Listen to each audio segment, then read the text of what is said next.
FINA bars transgender swimmers from women's elite events if they went through male puberty. BBC article dated 20th of June 2022. Yes, I think most of us, unless we're living in a closet or our mother's basement, have heard concerning transgender athletes competing in, for instance, example, XY chromosome, deciding or claiming they are now a female XX chromosome, which is a biological impossibility. But anyway, XY's chromosomes claiming they are now female, therefore they can compete in women's sporting events like rugby and swimming and boxing, etc.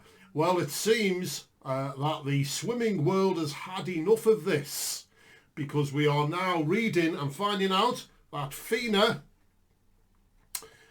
bars transgender swimmers from women's elite events if they went through male puberty. FINA swimming world governing body has voted to stop transgender athletes from competing in women's elite races if they have gone through any part of the process of male puberty. FINA will also aim to establish an open category at competitions for swimmers whose gender identity is different from their birth sex. As I've just said, those who are biologically male or female and suddenly claiming they're female or male, wanting to compete in a biological opposite to their biology sex sport, have been doing so, and in the main it's to the detriment of women.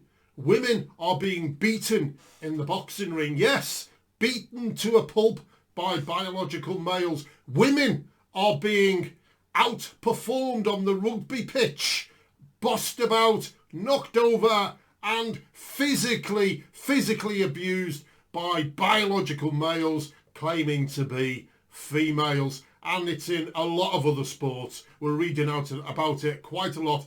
And thanks to the bravery of those who can see this insanity and this twist of a worldview, we can thank them for they're prepared to stand up. And let's hope this follows into other sports as well. And it is also following into other sports, because I'm going to do another one concerning rugby maybe tomorrow or whenever I get the opportunity. And we know our conscience bears witness to us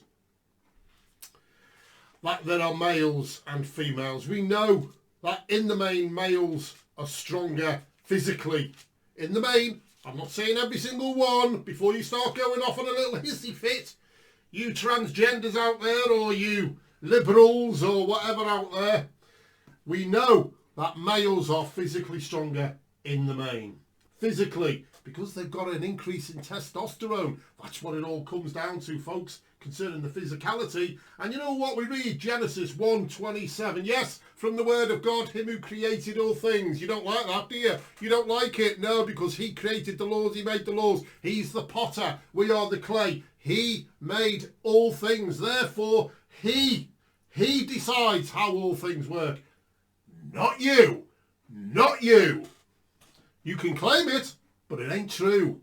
XY chromosome equals biological male. XX chromosome equals biological female. Get over yourself. Stop trying to make yourself God. Stop trying to change or think you can change, because you can't, God's laws and natural laws. Stop it now, because you will stand in front of him. You will have to give an account. Here we have Genesis 1:27. So God created man in his own image. In the image of God he created him. Male and female he created them. And why did he create them? And God blessed them. And God said to them, be fruitful and multiply and fill the earth and subdue it, etc., etc. Yes. Fill the earth, that's procreation of humanity. Just like lions breed with one another, just like tigers breed with one another, so we also, just like giraffes, just like whales. Whales have always been whales. I'm not talking about the country.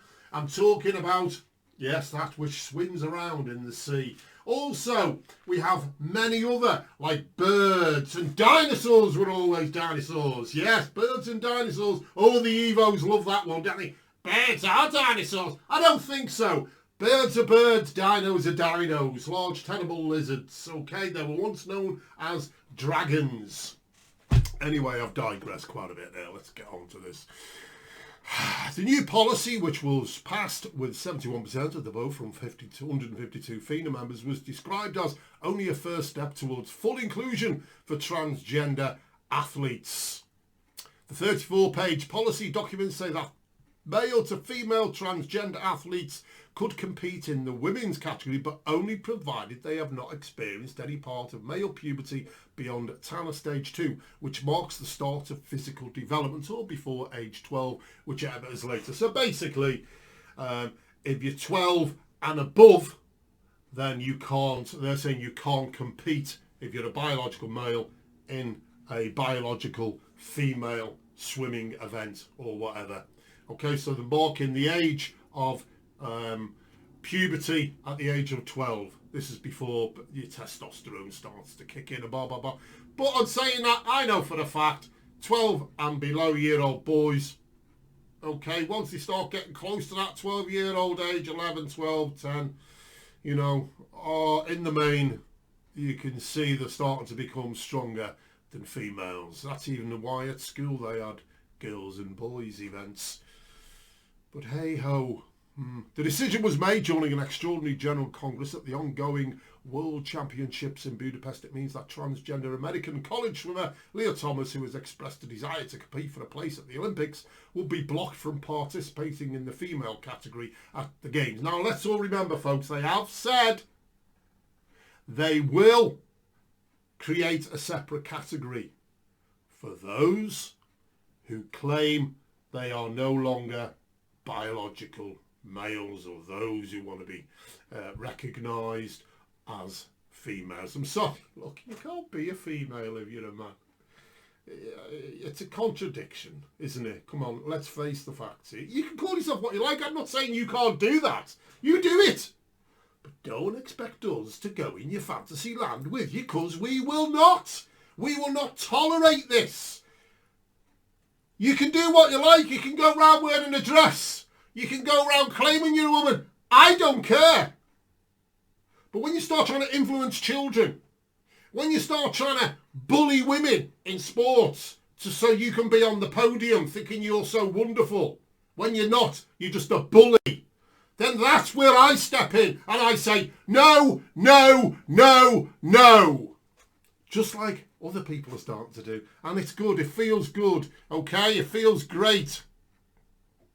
British Swimming told BBC Sport it will take time to review before making any further comment. The NCAA said it continues its evidence-based evaluation of transgender student-athlete participation in college sports and will carefully consider any updates to its policy. Earlier, FINA members heard a report from a transgender task force made up of leading figures from the world of medicine, law and sport. So they've listened to experts, okay, and it's interesting to hear what somebody who wants to carry on pushing this biological males can compete in biological female sports. It's interesting to hear how they deny the science when the scientists are saying, no, no, no, no, you're wrong. But anyway, we'll read on. This is their twisted worldview. We'll come on to that in a moment. The NCAA said it continues to have a debate.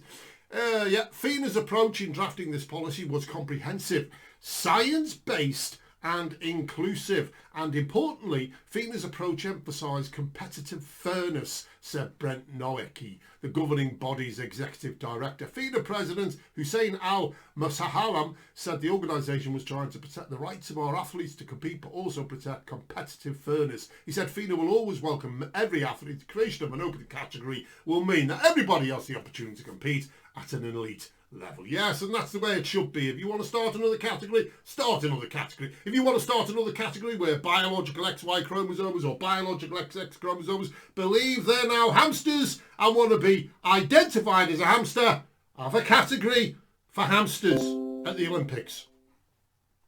It'll be entertaining to watch, okay? Whether you'll wear a hamster costume, I don't know, but it'll be entertaining. And in fact, you'll probably get more attention. You will get more attention because that's what you seek, isn't it? Attention, attention, attention. Attention! So anyway, I digress slightly there. Swimming is a very inclusive sport. We love everyone to come and swim and be involved, it says.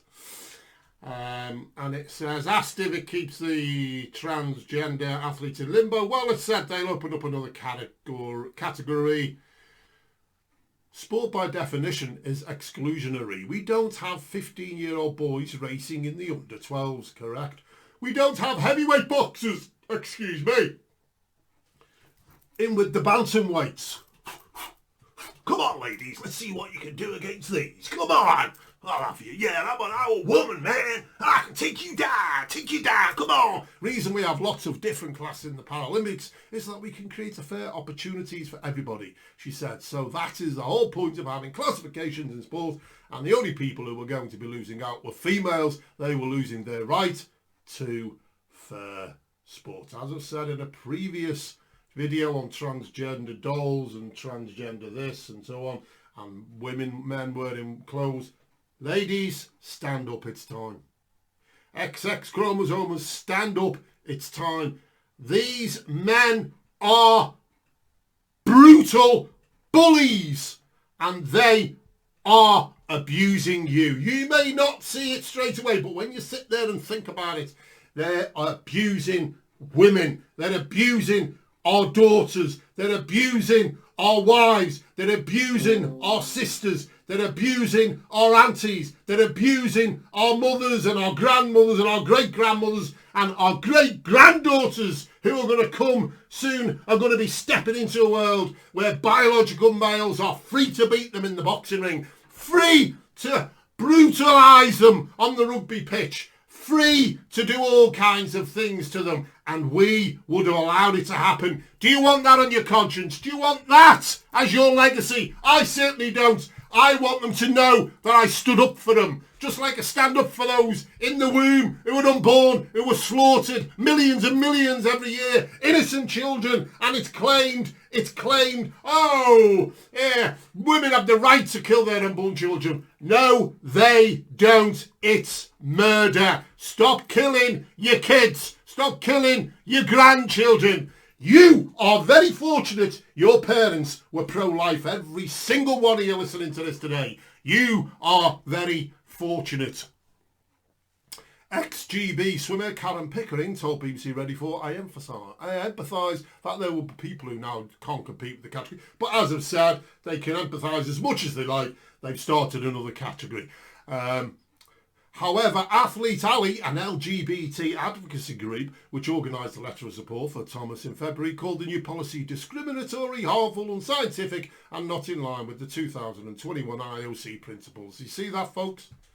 Discriminatory, but it's okay for them to discriminate against biological females. They can beat them in the boxing ring to death. They can do all kinds of things to them. It's harmful. It's unscientific. Well, actually, it's not unscientific. The scientific evidence has been laid out, and I shall read some quotes from scientists who were called upon for them to divulge the scientific information to those who made the decision. The eligibility criteria for women's category, as it is laid out in the policies of all women and will not be enforceable without seriously violating the privacy and human rights of any athlete looking to compete in the women's... Oh, dear, come on. You can read it.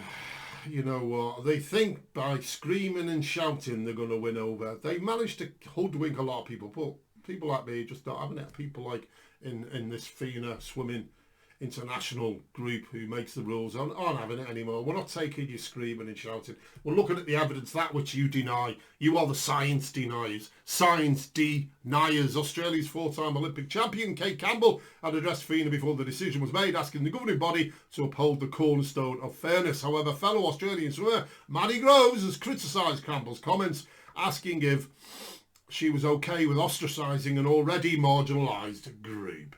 Oh dear. They're opening another category for you. You're not marginalised.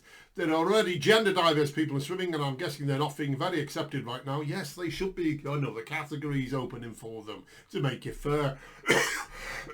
To make it fair for them. Now, it says here, the issue in swimming has been catapulted into the spotlight by the experiences of American Thomas. In March, Thomas became the first known transgender swimmer to win the highest US National College title with victory in the women's 500-yard freestyle. Thomas swam for the Pennsylvania men's team for the 3 seasons before starting hormone replacement therapy in spring 2019. Yes, already swam for men. Didn't get anywhere.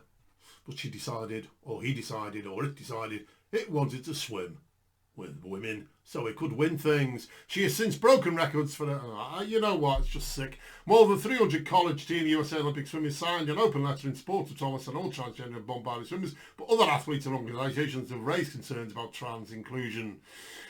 So, some of Thomas's teammates and their parents wrote anonymous letters supporting her right to transition, but added it was unfair for her to compete as a woman, and it is unfair.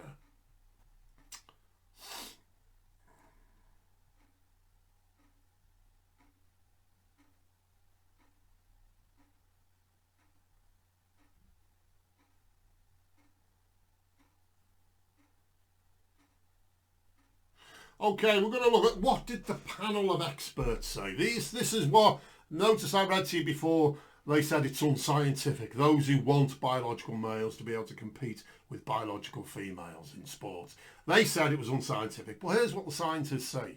Dr. Michael Joyner, a physiologist and leading expert in human performance, testosterone in male puberty alters the physiological determinants of human performance and explains the sex-based differences in human performance considered clearly evident by age 12. Even if testosterone is suppressed, its performance-enhancing effects will be retained. And that's very important because there are those who said, oh, but I've had testosterone reducing this and reducing that, blah, blah, and people will be hoodwinked into, oh, well, they've had testosterone. But actually, as Dr. Michael Joyner says, even if testosterone is suppressed, its performance-enhancing effects will be retained. Dr. Adrian Juhako, an activist, researcher and lawyer, the policy emphasised that no athlete is excluded from FINA competitions or setting FINA records based on their legal gender, gender identity or gender expression. The proposed open category should not become a category that adds to the already existing levels of discrimination and marginalisation against these groups. I see this policy as only the first step towards full inclusion and support for the participation of transgender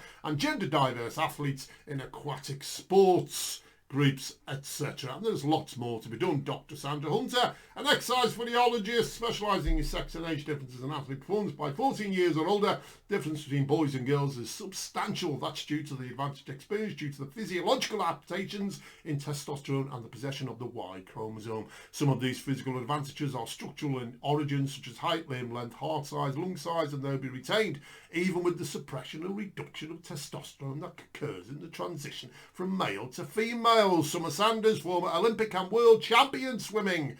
This is not easy. There must be categories, women's, men's, and of course a category for trans women and trans men. Fair competition is a stronghold and staple of our community. This approach safeguards the integrity of the existing sports process in which millions of girls and women participate annually. Can you imagine it? You're a young girl, right? And as time goes on, these young girls will be looking at their sporting heroes. Biological, by the way, biological females, young girls, XX chromosome.